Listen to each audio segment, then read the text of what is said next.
We're going to need a link to the page that this card is going to bring the user to. We need the contract address that this card is for. We're going to have the title, which is the title of the card. And then we're going to have a description, which is going to be the description of the card. We're then going to create our component here. And this component here is going to be a link, because it is going to link out to our page to the corresponding page that this contract card is going to allow us to interact with. So the link for this page here is going to be the link href that we provide within our card props here. We also have a class name for this, and we're going to make sure we import our styles here really quick. So import our styles, and we have styles.card here. And within this link here, you can, if we come back to our app and our app demo, we're going to have an image of our contract metadata, along with the title of that we choose and then the description that we choose. We first need to get the image from our contract metadata. So how do we start getting our contracts, and how do we start interacting with those things within our blockchain application here? So ThirdWeb has a bunch of React hooks that make it super easy. In just a few lines of code, you're able to get your smart contracts and start interacting with them. So coming back to our documentations here, under the hooks here, we have a few main hooks here that we're going to be using. And the first one we're going to be using is this use contract hook here. And you can see the use contract hook is a hook for connecting to a smart contract. All we need to do is provide our smart contract address. And what this will do is get an instance of our smart contract. And the great thing is it takes care of all of the heavy lifting. So normally what can be many lines of code, we can actually do in just a few lines. So coming back to our code editor here, I'm going to create a variable here. We get back a contract when we use a use contract hook, and we're going to use the use contract hook.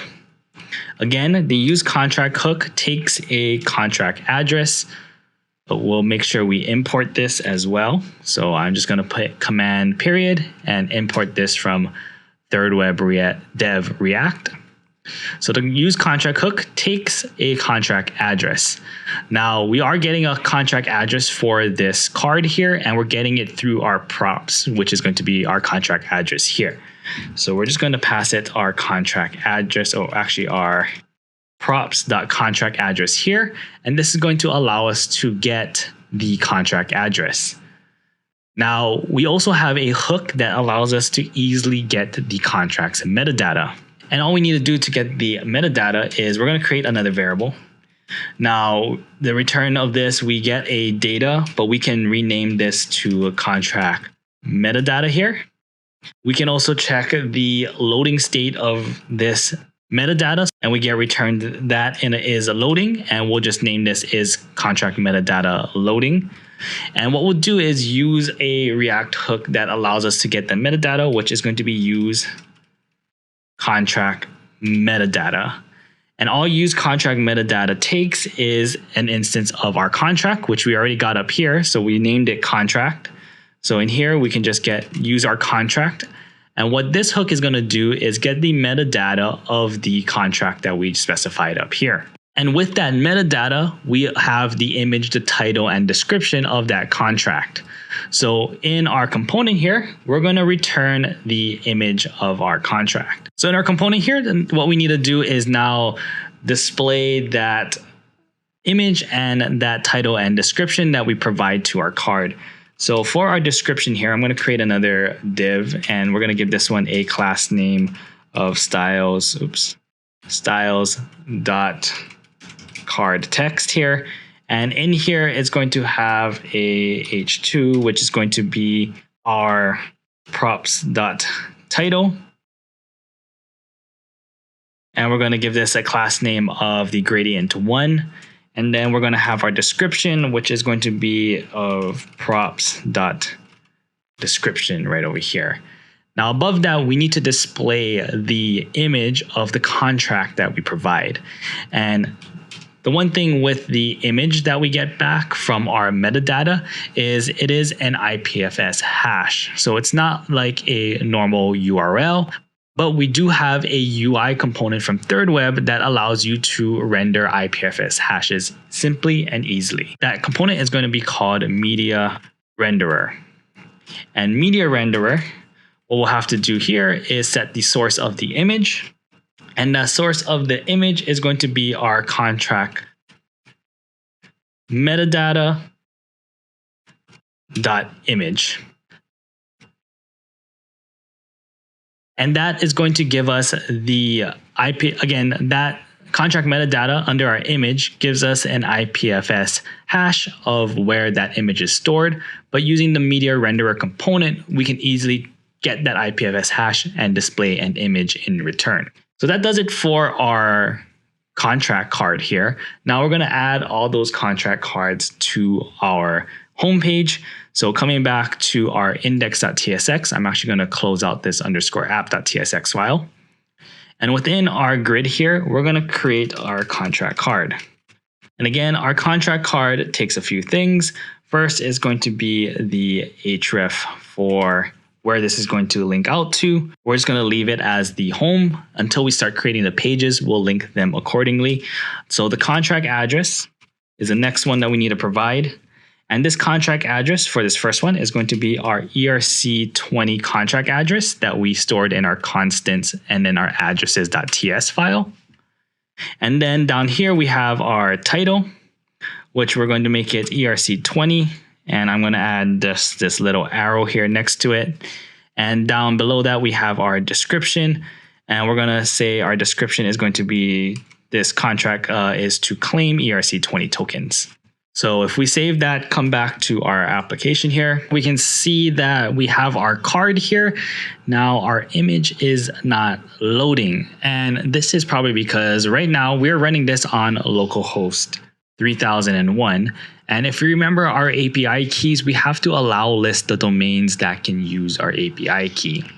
So coming back to our API key and our settings under our dashboard, we're going to head over to the API key that we're using. And you can see here in the allowed domains, we only have, or I only currently have localhost 3000. So we're going to hit edit here. We're going to use a comma and we're going to post localhost 3001 as well and hit save.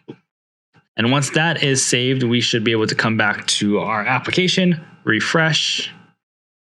And there you go. You can now see that we have our image appearing now because we're able to use the SDK with our API key. Now our image isn't fully scaling to our card how we want. So coming back to our code editor here, we're going to head over to the contract card again. And for this media renderer, we're going to add that it has a width of 100%. And we'll set the height to auto here. So we'll save that, come back to our app, and we can see here, we now have our card for our ERC20 contract. And it has our image here in a nice rectangular card. So we're going to do this for the rest of the projects and contracts we're going to be using within this section here. So we'll come back, we'll head to our code editor here.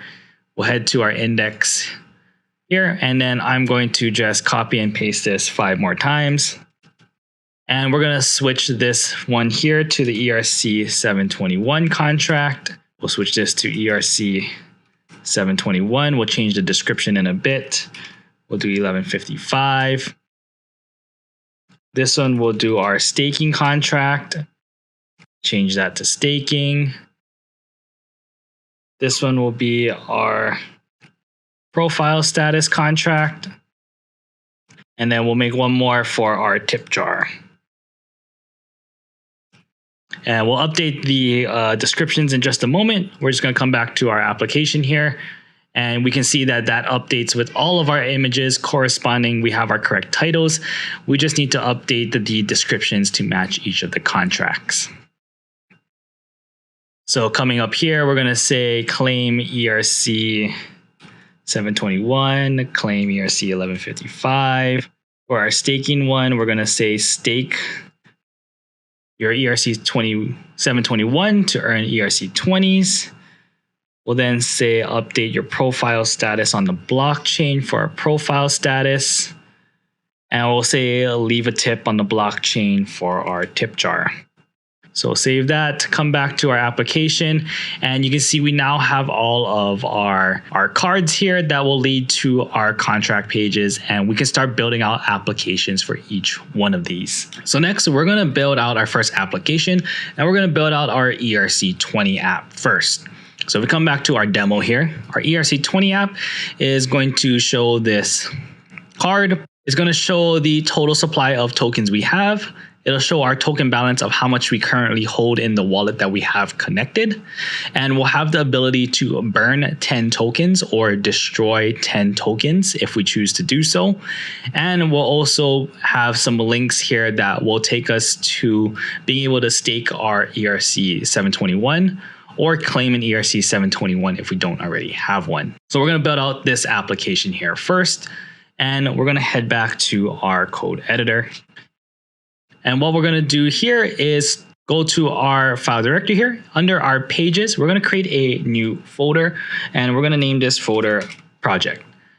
And this is going to hold all of our project pages, and we'll be able to navigate to them through here. So within the projects folder, we're going to create a new file. And this one is going to be erc20.tsx. And in this here, we're going to create our page for our ERC20 contract. So we'll call this page ERC20 project. And in this page here, we'll create our application for our ERC20 project. So we'll first create a div here, and we'll give this div a class name here. And then we'll make sure we import our styles. And that is going to be from our home module. So again, we're going to use styles dot, and we'll use container here. This is going to be our container for our application. And then if we take a look at our app here, the first thing we're going to build is this hero card, and we're going to make that hero card a component for all of our apps that we're going to make, because each one is going to display the contract's metadata. So coming back to our code editor here, I'm going to create a new component here, and we're going to create a new file, and I'm just going to call this hero-card.tsx. And this hero card here, we're going to create a type of hero card props. And what we're going to need here is the loading status of the information for the hero card. We're going to need the title, which is going to be a string, a description, which is going to be the string, and then an image, which is also going to be a string. It's just going to be the IPFS hash of the hero card. We'll then create this hero card component. And in here, we're first going to check to make sure that we have the contract's metadata before loading any of the information here. So we're going to create, we're going to check props is loading. So if it is loading, we're going to just right here, we'll display a div here. We're going to make sure that we import our styling again. We're going to give this div a class name of styles.loading text. And we're going to put some text here that just says loading. So as it's getting our contract metadata, we're just going to display that text there. Once we get it, we're going to display that information in our card. So right over here, we're going to create a div. We're going to give this one a class name of styles.heroCard container. And within that, we're going to display the image. And again, we can get that from using the media renderer component. And again, this component is going to take our IPFS hash of our metadata and display it as an image. So we're going to get the source here, which is going to be our image. We'll set the width to 100. The width to 100, we'll set the height to auto, and then we're going to also give this a class name of hero card contract image. And next to that, we're going to display the information of our contract. So we're going to create another div here. That div is going to have the class name of styles.hero card content. And what we're going to display is a H1 header that is going to get the title. And then we'll give this a class name here of styles.gradient text1. And below that, we're going to display the description of our contract, which is going to be props.description. We'll make sure we import media renderer here. So I'll hit Command period on my computer here, import that from Third Web React. And that is going to be our hero card. So if we come back to our ERC20 project here, we can display our hero card. And again, our hero card is going to need those things. So we need the loading of our contract metadata, which we're going to get in a bit.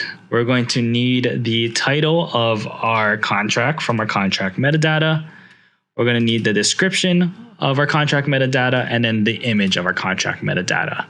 And if you remember on how we got the contract metadata when we created our cards, we're going to get it the same way over here.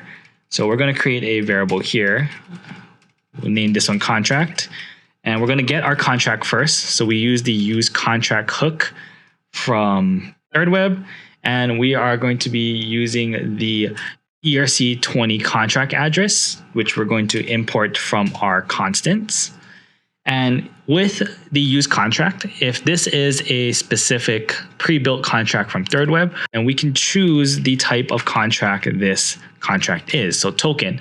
And what this will do is actually unlock a few more functionalities that we can use on top of this contract here. So if it is one of those pre-built contracts, you can do that. If not, you can always leave this completely blank and you will still be able to obtain an instance of your contract. So once we have that contract metadata, or once we have our contract, we can get our contract metadata. So again, we get returned the data that we can name contract metadata. We can check the is loading state of it, and we'll just say contract metadata is loading. And all we need to do is use the use contract metadata, and we give it our contract that we just got from up here. We'll import that hook. And we now have our contract metadata.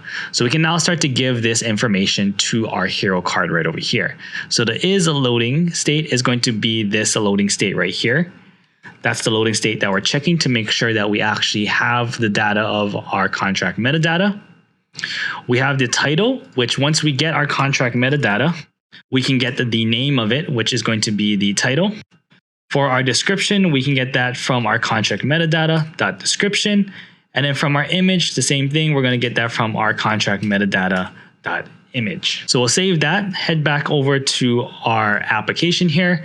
And actually we'll link our ERC20 card to our project here. So in our index here, this first card here is going to go to our project and then to our ERC20. So coming back to our app here, we can now link to our ERC20 page, and you can see we have our hero card right over here, displaying the contract metadata image, title, and description. And we'll be adding this to all of our applications and pulling that contract metadata down to display here. Now we're going to start building out those components of our ERC20 app, the same as this demo application here. So coming back to our code editor here, we'll head back to our ERC20 .tsx file. I'm going to close out these files that we no longer need. And below our hero card here, we're going to create a div, and we're going to give this a class name here of our styles.grid. And within the grid, we're going to create 3 divs here that we're going to have the class name of styles.component card. And these are going to be the sections here for our application. So I'm just going to copy this 3 times. And now this first section here, we're going to give it a header 3, and the title is going to be token stats. The second section here, header 3, this one's going to be called token balance. And then the last section here with the header 3 is going to be called earned tokens. So taking a look at our app, we have those 3 cards now, where we're going to display the token stats, the token balance of our connected wallet, and then we'll add some links to show how they can earn some more tokens. So in this first token stats, we first need to get the supply of tokens that we have within our token contract. And we can actually get this by using a React hook from ThirdWeb. So we're going to create a variable here. We're going to call it token balance. We're going to check the loading state here as well. And then we're going to use the hook, use token supply. And this is going to get the token supply. So the total amount of tokens on a contract. We just need to give it the contract, which is the contract instance that we got up here. And we can now display the token balance. So under our token stats here, we're first going to check that token balance, the data has loaded. And if it is loading here, we're just going to show some text here that says loading supply.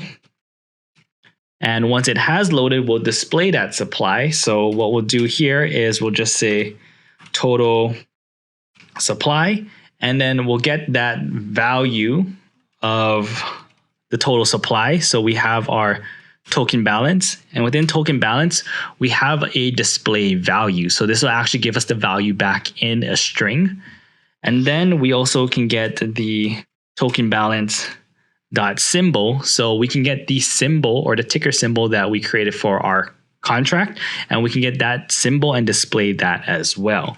So again, we can get all of this information by just using the use token supply hook from ThirdWeb.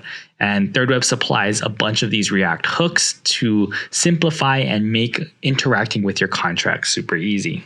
So we'll come back to our app here, and you can see our total supply is 999,990 tokens. So the next thing we're going to do is get the token balance of the wallet that is connected to our application. So coming back to our code editor here, we need to first be able to know what the wallet address is of the connected wallet to our app. And I'm going to put that variable up here really quick. So I'm going to create a variable called address, which is going to be the wallet address of the connected wallet. And again, we have a React hook for this as well. So we're going to use the use address hook here.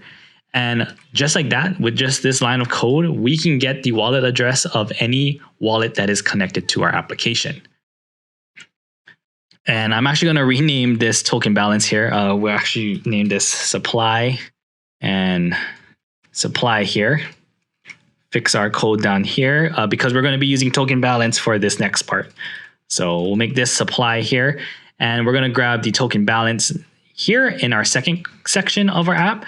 And again, we have another React hook that we can use for this. So we're going to get token balance, and this one, what we're going to use is use the use token balance React hook from ThirdWeb. And you can see here the use token balance, it is going to take a contract along with the wallet address, because we need to check the balance for a specific wallet address. And the wallet address we want to check the balance for is the wallet address that is connected to our app. So we'll first specify the contract it's checking the balance for, which is our contract. And then the wallet address that it needs to check the balance for, which is the address, which is the variable that we created up here. And the use address hook is again getting the wallet address of the connected wallet. So down here under token balance, we'll first check the loading state of that data.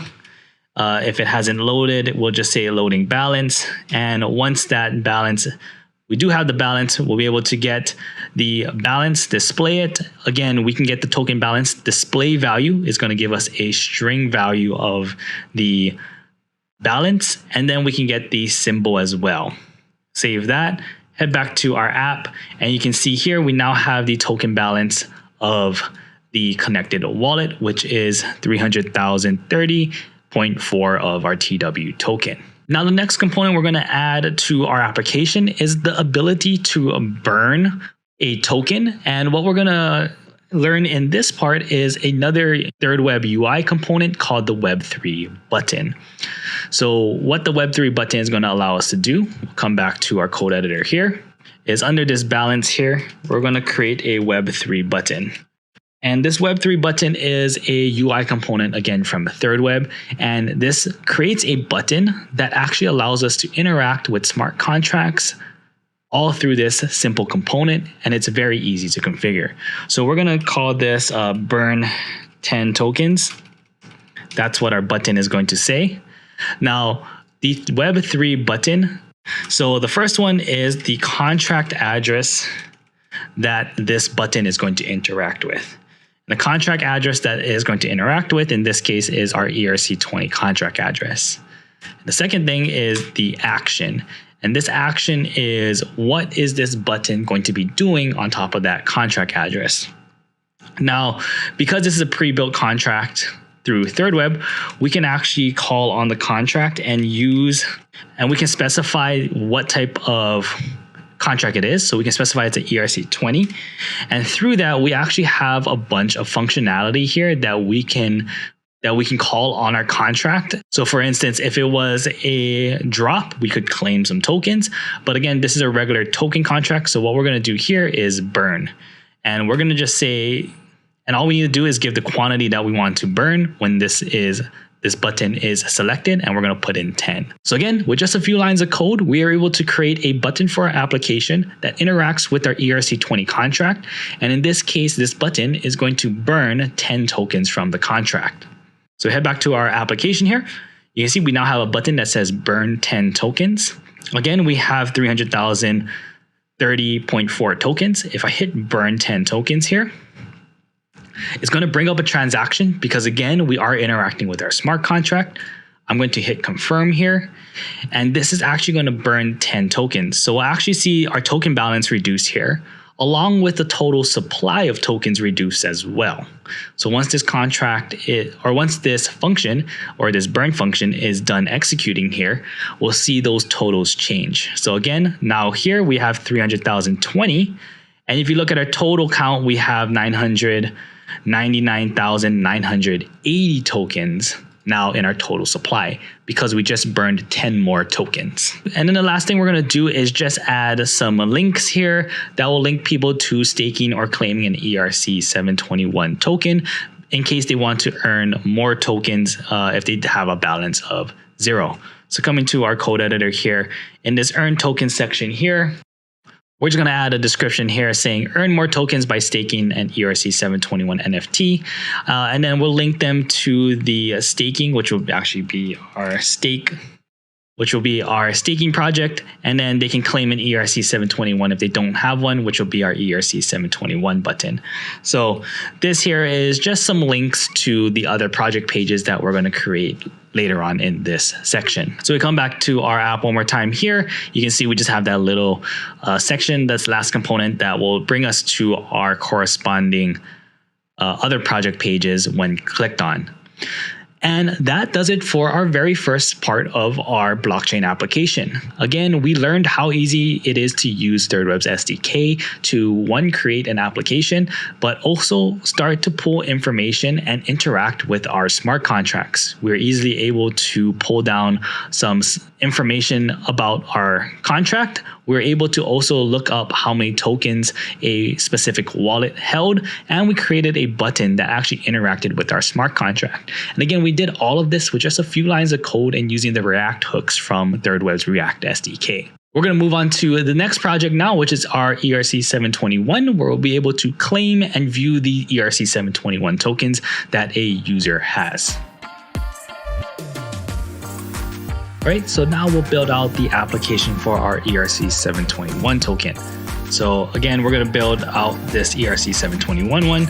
So we're going to come to our code editor here. We're going to come to our file directory. Under projects, we're going to create a new one, and we're going to create a new file called erc721.tsx. And then we're going to create our application page for the ERC721.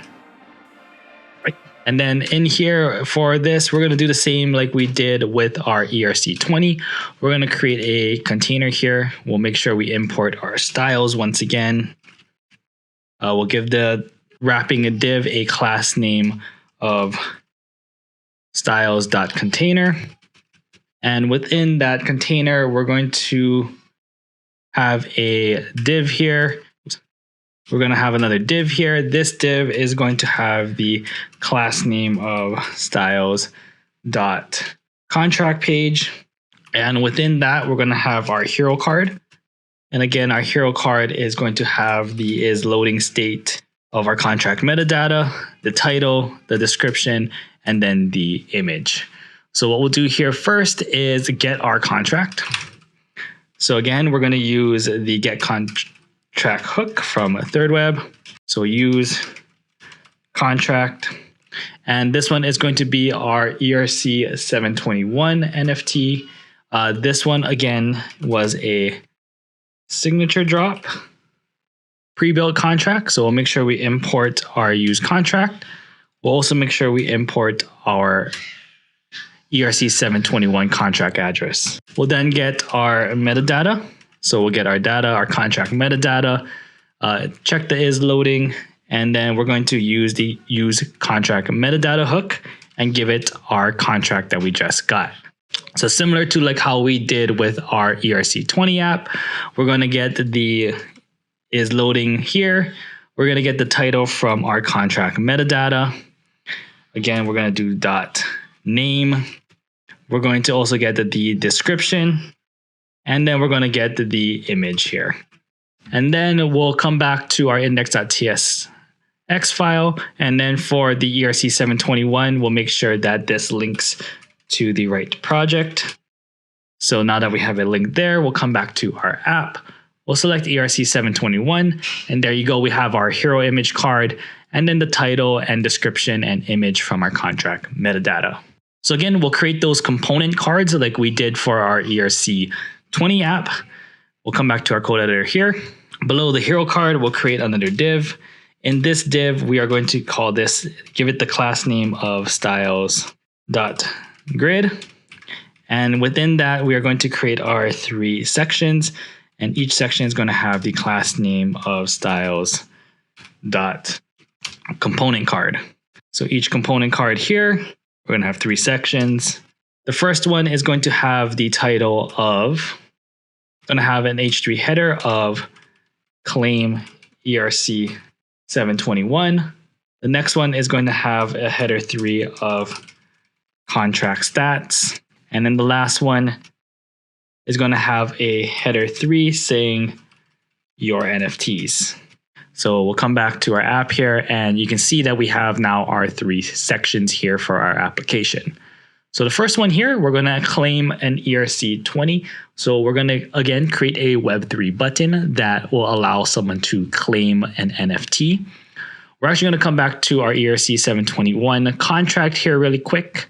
Head on over to NFTs, and we connect a wallet. And we're going to add a couple more NFTs to our collection. So I just added uploaded a couple more NFTs to our collection here so that we have a few more that we can claim. So again, we're going to create that first section that is going to allow a user to claim one of those ERC 721 tokens. So coming back to my code editor here, we're going to do that first section, which is the claim ERC 721. We're going to just add a little description text here, and we're going to say claim and ERC 721 NFT for free. And below that, we are going to allow someone to claim a NFT. We're going to create a Web3 button again. We'll have this Web3 button say claim NFT. And again, we have the contract address that we need to specify, which in this case will be our ERC 721 contract address. And then we need to provide the action that this is going to be calling. So again, we can, on our contract, we can specify the type of contract it is, in this case, an ERC 721. And then we can call the claim function here. And the claim function, we just need to provide the quantity that we want to claim. So anytime someone clicks this button, we're going to say that they can claim 1 NFT. Now on the Web3 button, we can also do things like on success or on error or on submit. And we can set actions on the success, submit, and error of the transaction.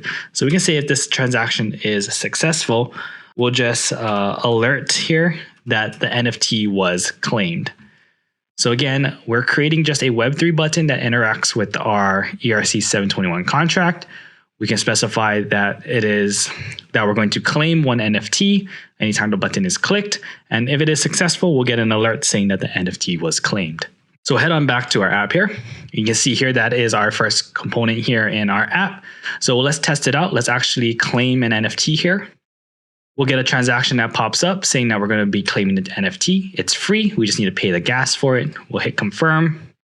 And once this transaction goes through, we should see an alert come up in our browser saying that our NFT was claimed. There you go. We have the alert saying NFT claimed. We'll hit OK. And now if we head back to our ERC 721 contract, you can see that the owner is no longer the no address, but our wallet address that we just claimed with. Next, we're going to pull up some contract stats. So again, we'll be able to get some stats from our ERC 721 contract. We'll get the total supply and then the total amount that has been claimed. So coming back to our code editor here, in this middle section here under contract stats is where we'll display that. But we'll first have to get the contract stats that we need. So again, we have React hooks from ThirdWeb that we can use to get this information. Now, the first piece of data that we're going to get is going to be our total supply. And what we can do to get the total supply is we can use the use total count hook and give it the contract address there, and that will return our total supply. We'll also get the total claimed supply. So this is how much NFTs have been claimed. So we'll do total claimed supply. And for this one, we're going to use the use claimed NFT supply contract React hook. And again, we supply it with our contract that we got up top. So down here in this contract stats section, the first stat that we're going to show is our total supply. And in here, we'll check if total supply is loading. If it is loading, we're going to display a loading. And once it does get our total supply, we'll then display that total supply right over here. Now, total supply, what we get returned is something called a big number. So we do need to convert that to a number. And we can just use the to number right over here to convert that to a number that we can display. Down below that, we are going to then put the total claimed. And we're going to do similar to like we did above. We're going to get the total claim supply. And while it's loading, we'll just display some loading text. And once it is done loading, we will display the total claim supply and convert it to a number. So again, pulling the information from our smart contract using ThirdWeb's React hooks, we can get the total supply of the contract and the total supply claimed. So coming back to our application, our total supply is 3 because we have 3 NFTs here in our contract. But the total supply claimed is only 2 because we still have 1 NFT left that hasn't been claimed.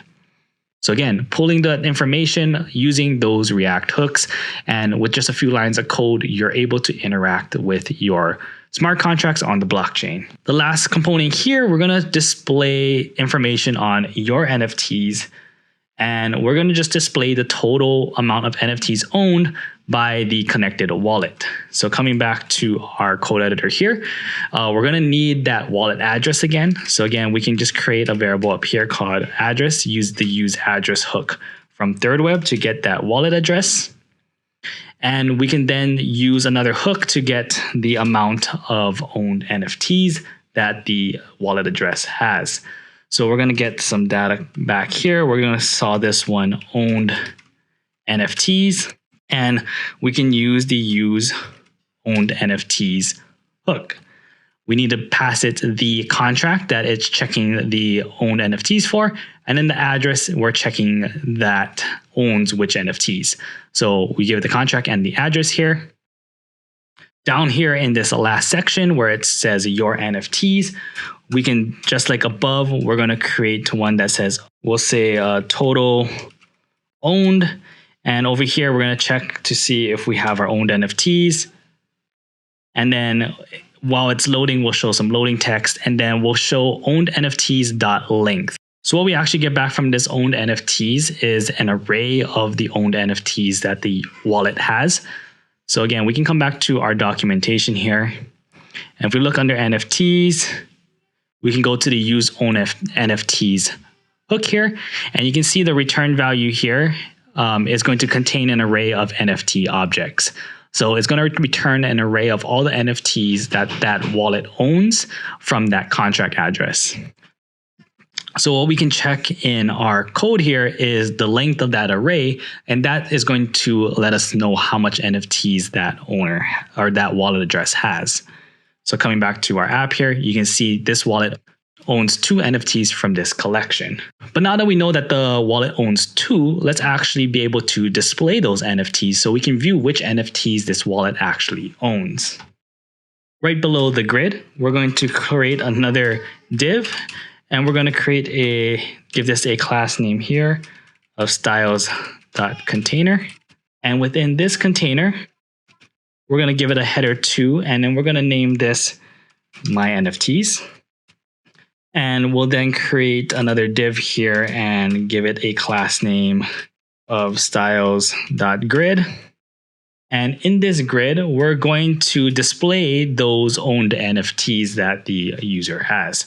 So we're going to check to make sure that we have loaded the data of the owned NFTs. If it is loading, we'll just, again, show some loading text. But once it has loaded here, what we're going to do is we're going to get the owned NFTs. Remember, it is an array of NFTs that is owned by that wallet address.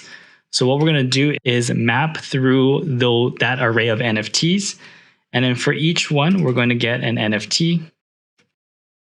And then we're going to return here a component that is going to display our NFT. So what we're going to return here is we'll just say a div. We'll give this div the class name of styles.card.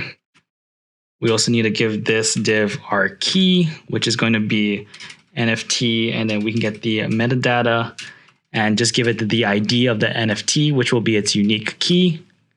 And in this card, we want to display, we'll create a div here. We'll display and give it a class name of styles.card text.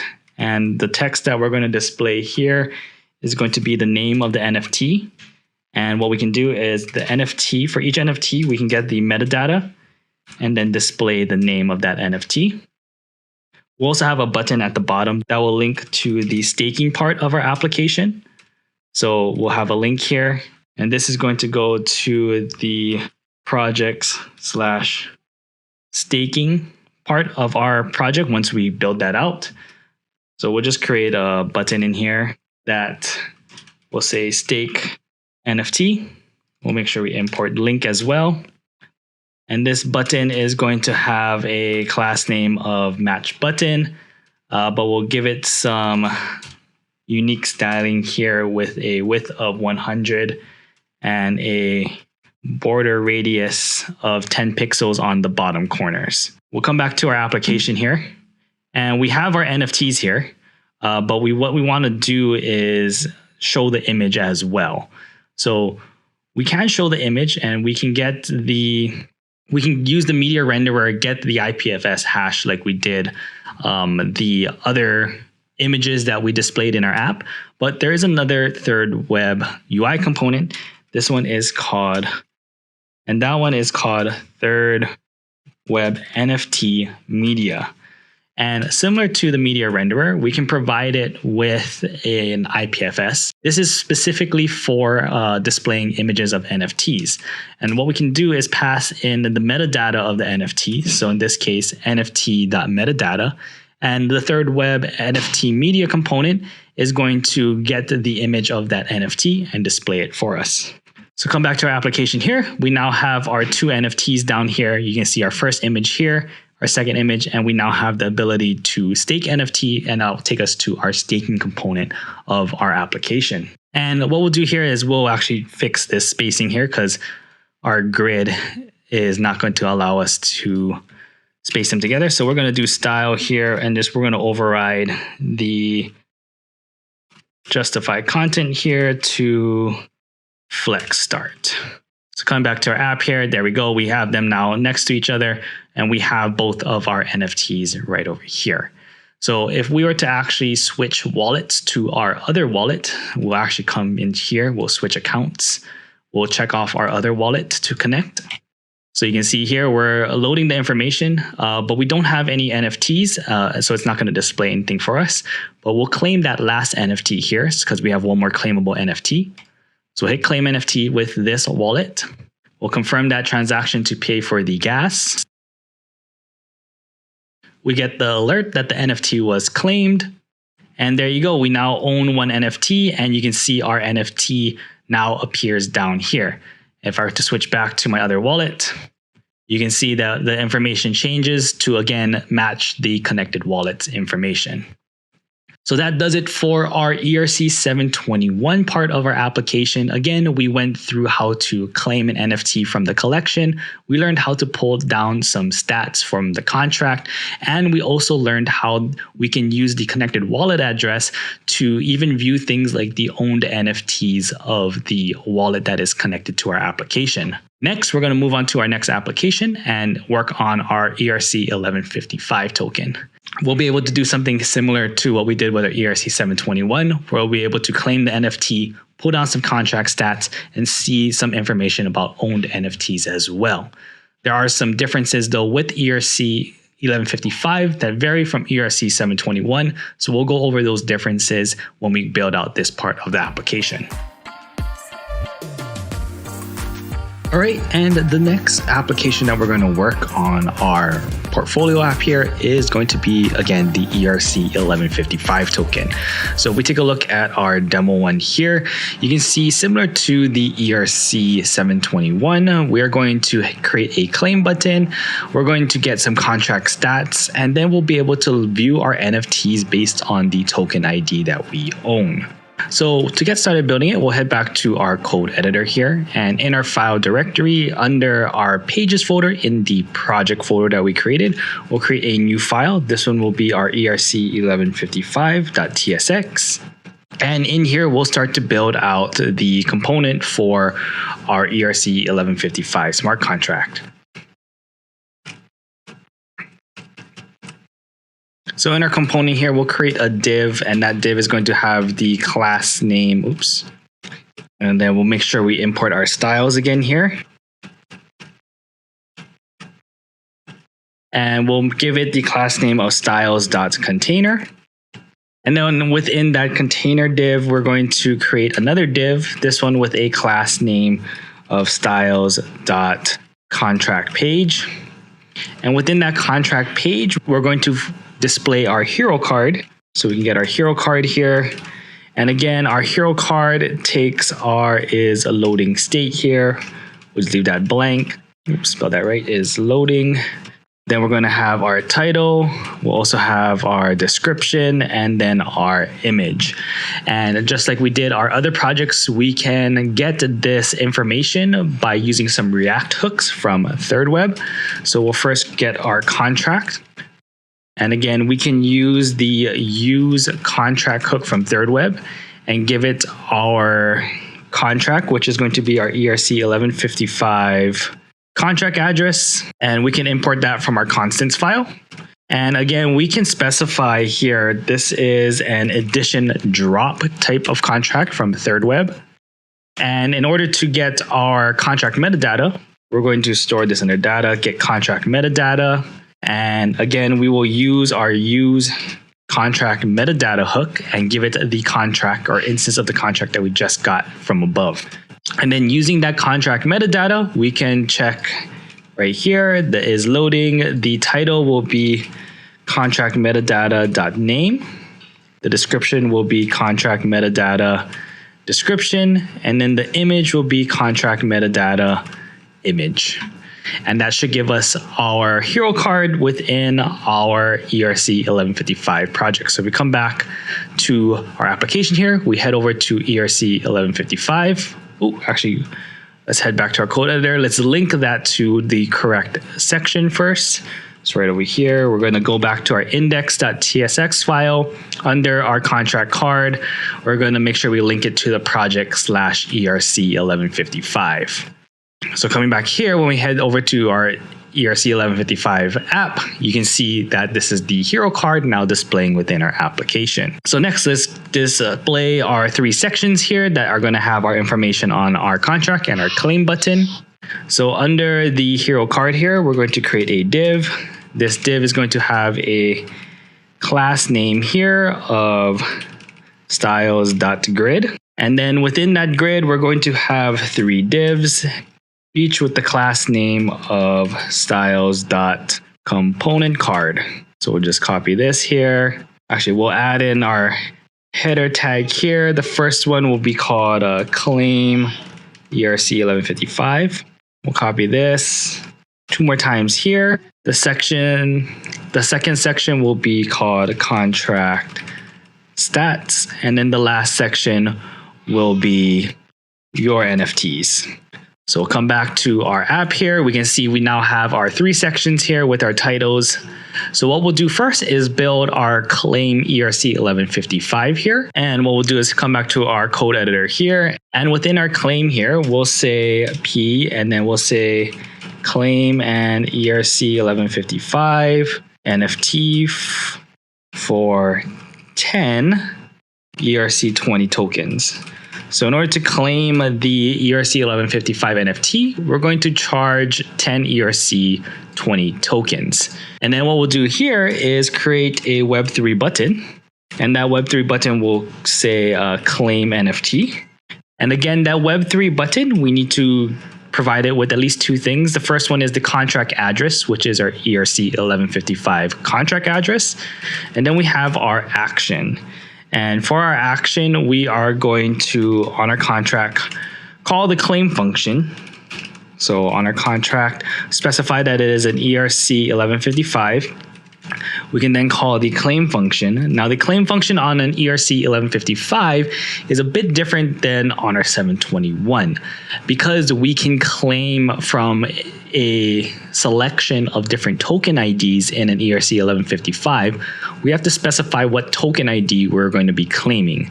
So if we take a look back at our ERC1155 smart contract here, and we look at our NFTs here, you can see token ID. So token ID 0 and token ID 1. So this first NFT is 0, second one is 1.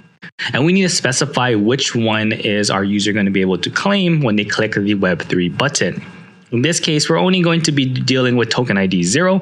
So we'll have to specify the token ID here and then the quantity that they can claim, similar to a ERC 721 that we just did.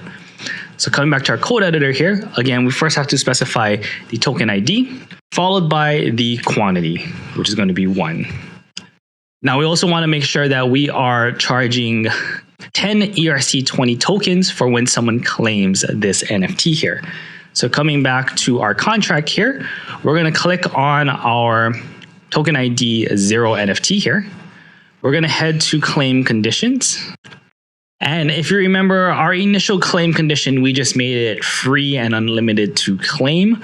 We're going to actually remove this and add a new public condition here.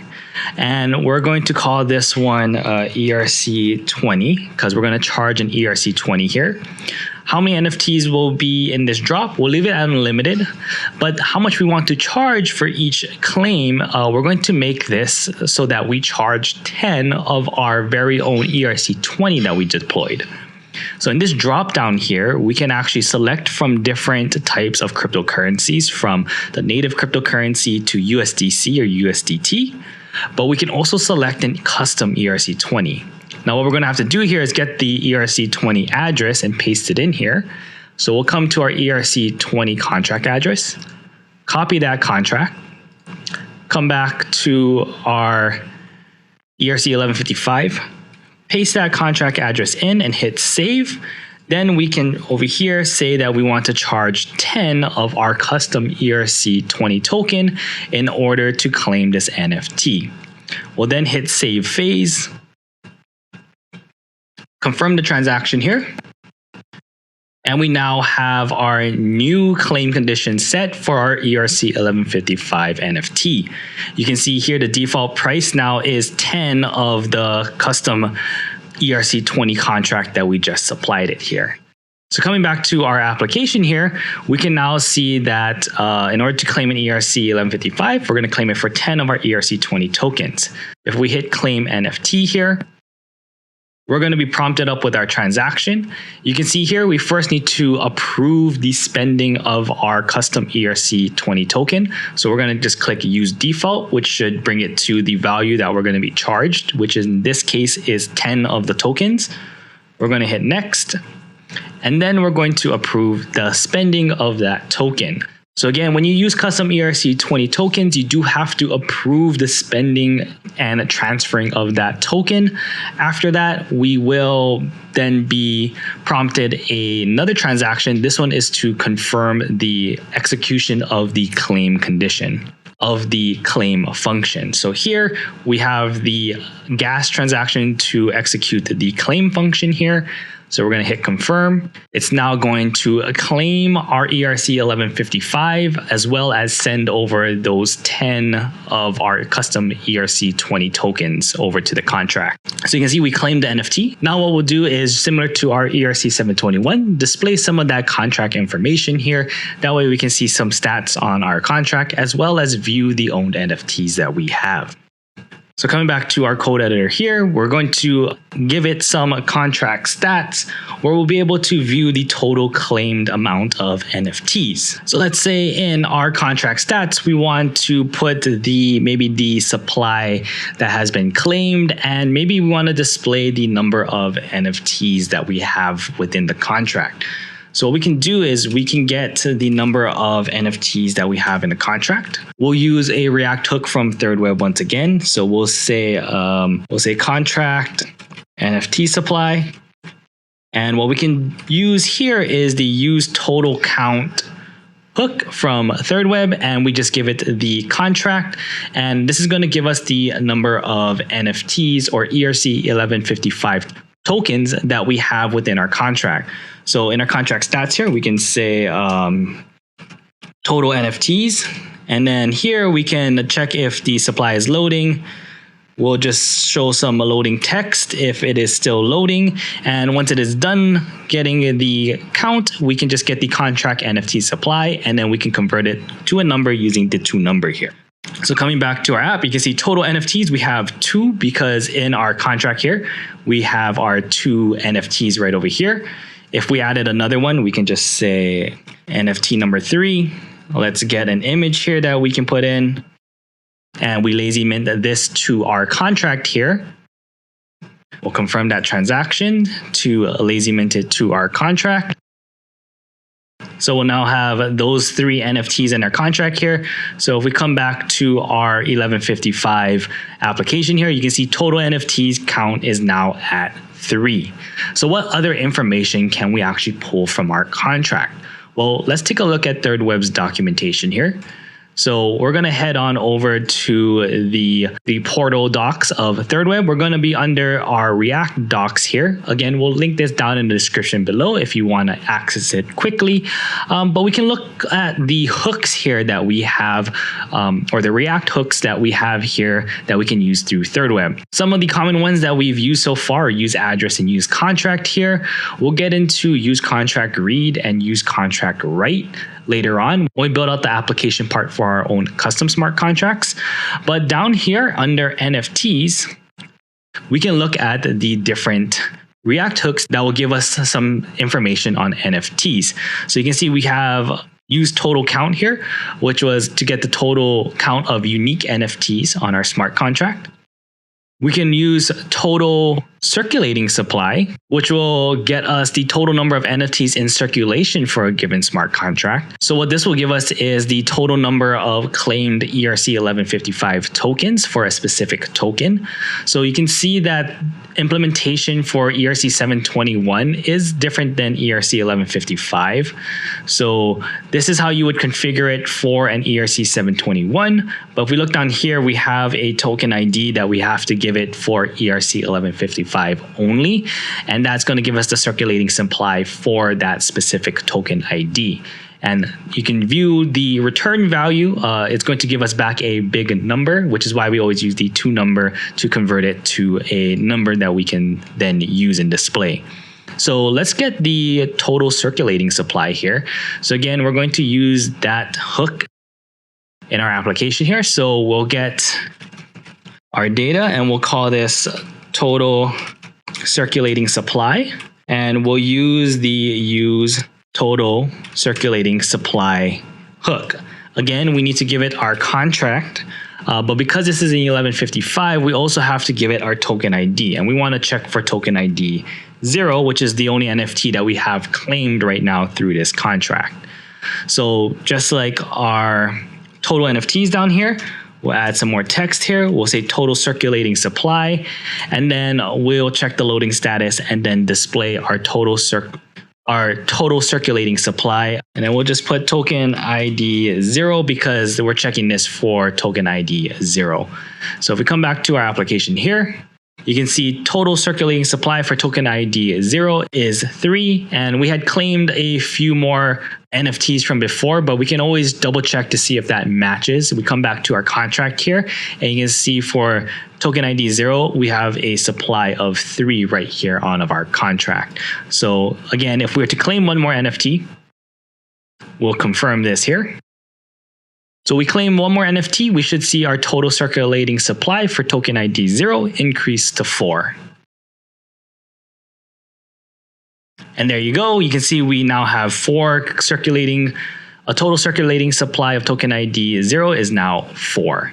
So again, you can look at the documentations that we have, and you can see all the different React hooks and all the information that you're easily able to obtain from your smart contracts with just a few lines of code.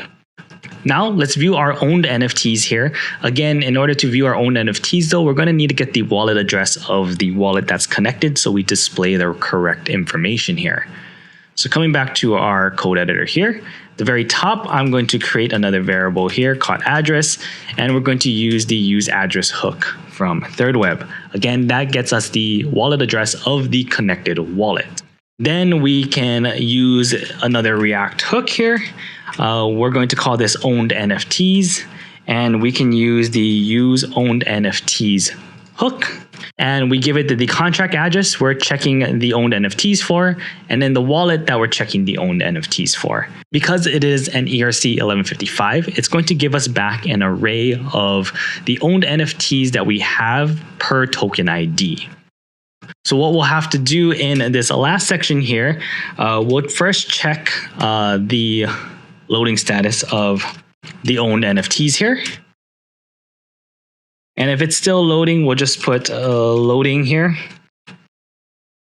And if it's not loading, what we're going to do is take that array of owned NFTs that we get from the React hook, and we're going to map through each one. And in return, we're going to display some text here. We're going to have to give this a key, and then we can give this a key of nft.metadata.id because it will have its unique ID here. And then for the text here, we'll just say token ID number, and we can get the token ID number again from nft.metadata.id, and then after that we can say owned, and what we can get from here is the total amount of owned NFTs for that specific token ID, and we get that by getting the NFT, and within that we can get the quantity owned, and that's going to give us back the token ID and then the number owned that we have. And again, this is getting it from the array of owned NFTs that we get returned from the owned NFTs React hook. So if we look at our application here, we can say token ID 0 owned, we have 4. Now, if we come over to our ERC 1155 smart contract, let's go to token ID 2 here. Let's add a claim condition really quick. We're just going to add a public one, and we're going to make it a free mint. Let us save this. And what we're going to do here is we're just going to make this a free claim confirm this transaction. We're going to claim one of the NFTs, and once we claim it, our owned NFT should update with the proper information. So we have our claim condition set. Let's go and claim an NFT here. So let's claim one of these. We're just going to claim it directly from our dashboard here. And you can see we claimed now one of those NFTs. So if we come back here, you can now see our owned NFTs. We now get updated data here saying that token ID number 2, we now own 1. So again, this information will update based on the interactions on our smart contract. And again, we're able to do this with just a few lines of code using these React hooks. So that does it for our ERC 1155 NFT. We did a few things slightly different than we did with the ERC 721 NFT. We went over and learned how to accept custom ERC20 tokens and charge that instead of native currencies on the blockchain that we're deployed to. We also learned a little bit more about using the documentations and how we can find specific React hooks to give us certain information and data on our smart contracts. We also covered the differences of interacting with ERC 1155 versus ERC 721. You can use the same React hooks, but in many times you will have to provide a token ID to get specific information for an ERC 1155 contract. Now in the next sections, we're going to cover our 2 custom smart contracts that we built in the smart contract section of this course. We're going to be interacting with our profile status contract and our tip jar contract. And what we're going to go over is how you can still build custom smart contracts using Third Web, but you can still easily interact with them and use our React hooks to just write a few lines of code to start using those custom smart contracts. So the next one here, we're going to go over tip jar and how we can actually make a front-end application for it. All right, so the next part of our application we're going to build is our tip jar. So let's take a look at our demo application here, and let's take a look at our tip jar section here. So if you remember in our smart contract section, we deployed our very own custom tip jar smart contract, which accepted tips and stored those funds into our smart contract. We are then able to withdraw those funds from the smart contract to the owner's wallet, and the owner was the deployer of the smart contract. We also made sure that our function to withdraw the funds could only be executed by the owner of the smart contract. So here in our demo application, what we're going to be building is a component here that allows a user to leave a tip. We also have the ability to view the balance of our smart contract or of our tip jar, and then we'll have a component that can withdraw the balance, but will only allow them to withdraw or have the functionality to withdraw if they are the owner of the contract. So coming back to our code editor here, we're going to create a new file in our file directory. So in our pages folder, under our projects folder, we're going to create a new file. We'll call this tipjar.tsx. We're going to close that here. In our index, we'll make sure to come to our tip jar card here and make sure we go to project, and then we'll do tip jar. So we link it out to the right project here, and let's create our tip jar project. So in our tip jar project, we're going to first create a div. We'll give it a class name. Make sure we import our styles here. So styles.container. In that styles container, we're going to create another div. This one's going to have the class name of styles.contract page. And within that contract page, we're going to create our hero card. And again, our hero card is loading. It takes our title, description, and image. And just like how we've done in the past projects here, we're going to get that information first by getting our contract, using the use contract hook, and using our tip jar contract address. We'll make sure we import that from our constants file. And then we can get the contract metadata using the use contract metadata hook from Third Web. And then using that information, we can pass that to our hero card with our title, description, and image. So we can come back to our application here. we'll head over to our tip jar, and you can see we have the metadata of our tip jar being displayed. So next, we're going to add in our sections. So under the hero card, we'll create another div, give this the class name of styles.grid. And within that grid, we're going to again create 3 divs, each with the class name of styles.component card. And then we'll give it the title. The first one here, we'll give it the title of leave tip. We'll copy this section here 2 more times. We'll put here tip jar balance for our second section. And we'll do withdraw balance for our third section here. So taking a look back at our application, we have our 3 sections. We have leave a tip, tip jar balance, and withdraw balance. So in this first section here, we're going to give the ability for a user to leave us a tip. So we look here at our demo, we can see you can leave a tip here and record it on the blockchain, and you can leave a tip of 0.001 Matic. So coming back to our code editor here, in this leave a tip section, we're going to, let's just first add a little note here saying tip in Matic and record it on the blockchain. Then we'll create a web3 button. This web3 button here will say, we'll put in brackets here that it's going to say tip and then 0.001 Matic. And again, our web3 button, we need to give it our contract address, which is going to be our tip jar contract address, and then our action here.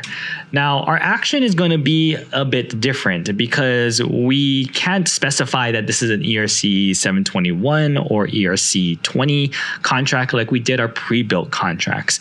Because this is a custom contract, we don't have those function calls built into the SDK here. So on our contract, again, we won't be able to specify the type of contract it is, but what we'll be able to do is call a function. And from our contract, we can call any function. We just have to pass the function name to our call and then any of the arguments that that function takes. So what we're going to do here is if we take a look back at our contract for our tip jar, and we go to the Explorer tab here, we have a write function here called send tip. And what send tip allowed us to do is send a specific value and send it to the tip jar. So what we can do here is in parentheses here, this is the name of the function. So we can copy this here. And if we head back to our code editor, so the first thing in our call here has to be the function name, and that's a string. So in a string, we're going to call our function name. Now, the next thing we need to do in our call here is pass any arguments as an array. But for our send tip function here, there are no arguments. So what we're going to do is actually send an empty array here. But what we'll do next is on our call, we can add any overrides. Now, let's take a look at our third web documentation here. And in our documents here, we're going to look at our call function. Now, we'll link this down in the description as well, but you can see here the call function, we have to supply it the string of the function name that we're calling, then an array of the arguments the function takes. Now, what we can also do is if we come down to the bottom here, there are overrides. And in overrides, we have something called value. And what value is going to allow us to do is send native currency of the blockchain that we're on along with our transaction. And if we take a look at our tip jar here, that's what this native token value is here. It's not an argument that we added into our smart contract function. This is because it is a payable function. It allows us to select the amount of the native currency we want to send along with the function. And because we are sending 0.001 Matic, we're going to give that the override and pass that into our value here when someone clicks on this Web3 button. So coming back to our code editor here, we're going to here add value. And again, this is going to be in way. So we can use that way converter again, and we will convert the 0.001 Matic into way. and paste that as our value.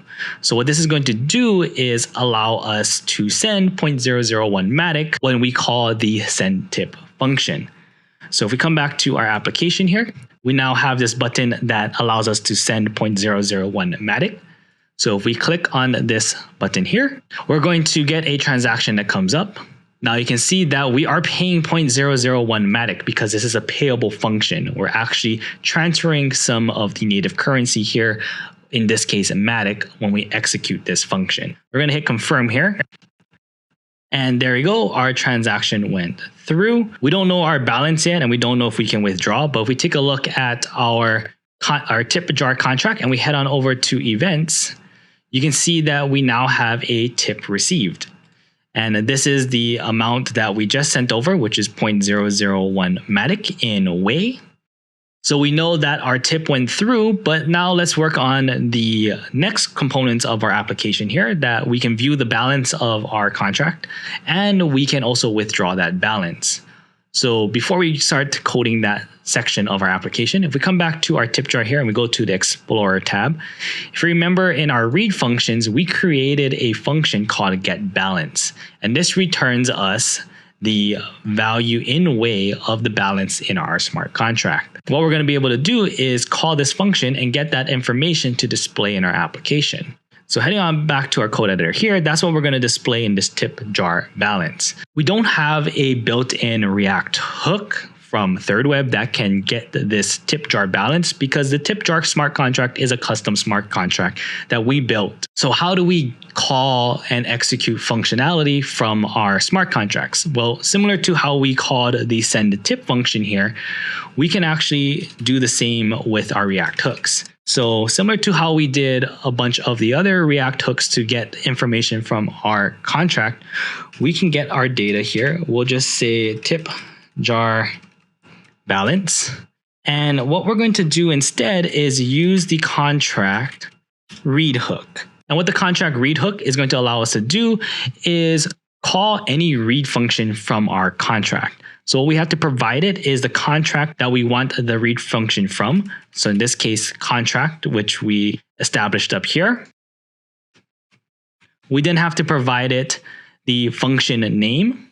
So the function name is going to be, if we come back to our contract here, is called getBalance. So in a string here, we'll say getBalance. And then just like our other function, we would pass it any arguments, but because we don't have any arguments for this getBalance call, we're not going to give it anything here. But now in our tip jar balance here, we should get back the balance, which is going to be returned in Way. So back here in our tip jar balance section, what we can do is create some text here. And we can just say total tips. And below that, we will then check the loading status of our call. And what we're going to get back in return is that balance in Way. Now, we don't want to display it in Way because if we display it in Way, let's just display we just do our tip jar balance here and we save this and go back to our application. It shows us that Way number, which is a lot more than what we actually have in our tip jar. We only technically have 0.001 matic. So what we'll have to do is convert this into 0.001. And to do that, we're going to use a converter from ethers. So we're going to use ethers. We're going to do .utils. And what we're going to do from here is format ether. And what format ether does is going to take a Way value and give us the ether value back. And after that, we're just going to put matic because the balance we have is in matic.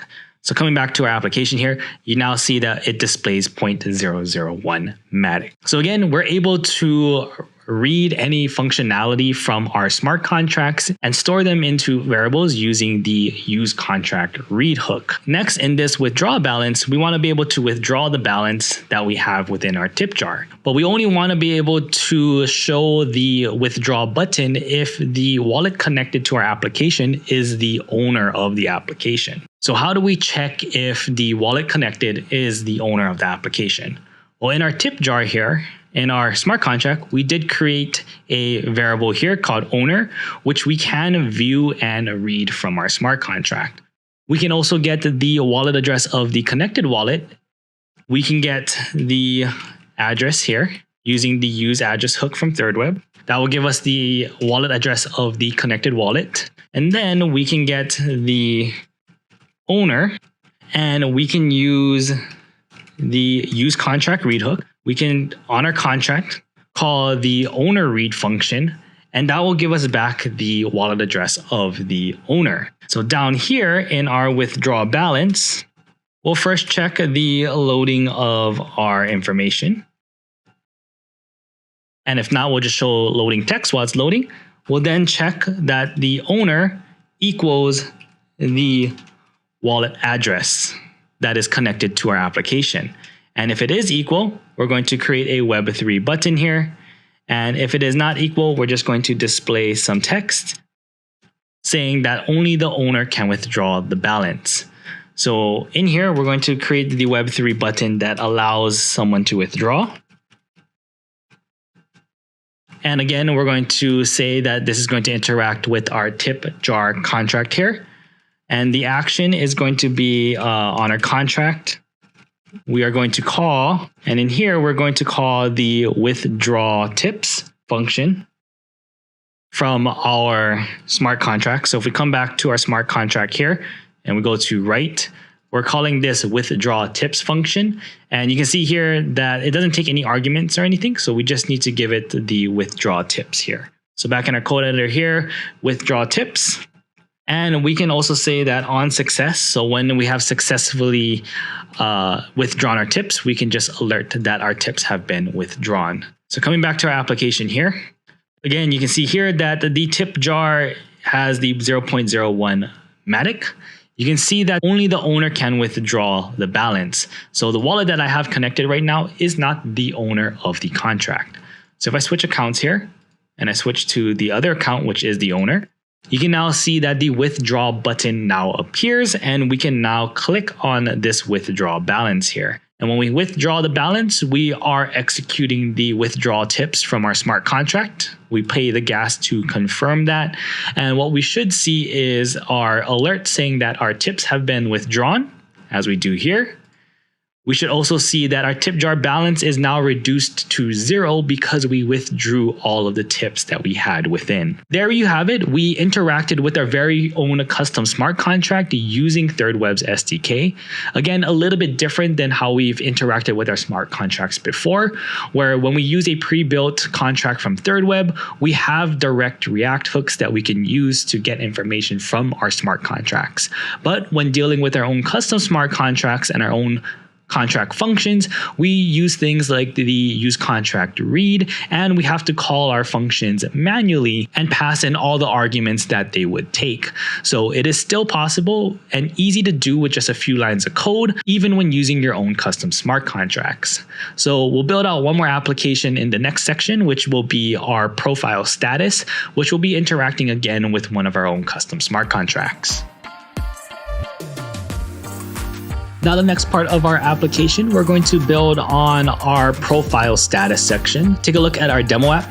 In our profile status here, we're going to see the current status of the connected wallet, along if a status exists or not. And then we'll be able to update our status. So we can just say this is a new status. And what we'll be able to do is update our status, execute that transaction, and it should update our current status right over here. So you can see status was updated, and you can see this is a new status. So again, we'll be building out part of this application and interacting with our very own custom smart contract that we deployed in the previous section. So we'll come back to our code editor here, and we're going to create a new file in our pages folder, in our projects folder, new file, and we're going to call this one profile status.tsx. And in here, we will create our profile status project. And what we'll first do is, just like our other applications, create a div. We're going to import our styles here. We're going to give that div a class name of styles.container. In that div, we're going to create another div. That one's going to have a class name of styles.contract page. And in there, we are going to provide it our hero card. And our hero card is loading, our title, our description, and our image. Again, we'll be able to get that using our use contract React hook. So use contract, we'll provide it with our profile status contract address. And then we'll also get the metadata of that contract by using the use contract metadata hook from ThirdWeb. And then using that information, again, we're able to fill out our hero card here with the contract metadata. So we take a look at our application and we go to profile status. Oh, we'll first have to, again, in our index, link this. So profile status here is going to go to project profile status. And then we can check out our page here and we have our hero card up top. So again, we'll create our 3 sections. So back in our profile status.tsx, under our hero card, we'll create another div, give it the class name of styles.grid. And in there, we will have 3 divs, each with the class name of styles.component card. And the first one, we're going to give it a header that says current status. We'll copy this, give it 3 more times. We'll call the second one update status. And then the last one will say status exists. So take a look at our application here. We have our 3 areas here, or 3 components of our current status, the ability to update our status, and if our current status exists. So let's get our profile status from our contract. So if we take a look at our profile status contract really quick, and we head over to the Explorer tab, we can head to the read functions here. User status, we can then get our wallet address and paste in our wallet address there. And what it returns to us is our status along with if a status exists. So if we take a look at our other wallet address, and we run this, you can see that this does not have a status and it shows false for if our status exists. So again, we can use our use contract read hook again to check this user status and pass in the wallet address of the connected wallet to our application. So coming back into our code editor, let's first get the wallet address. So we'll store it under the address variable again. And we can then get our profile status. So we'll call it profile status. And again, we're going to use the use contract read hook.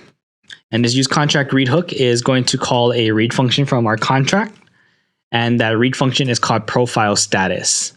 Now, the profile status does take an argument, and that argument is our address that we got, which is our connected wallet to our application. So in return, we should get back this array here that shows the status along with if the profile status exists.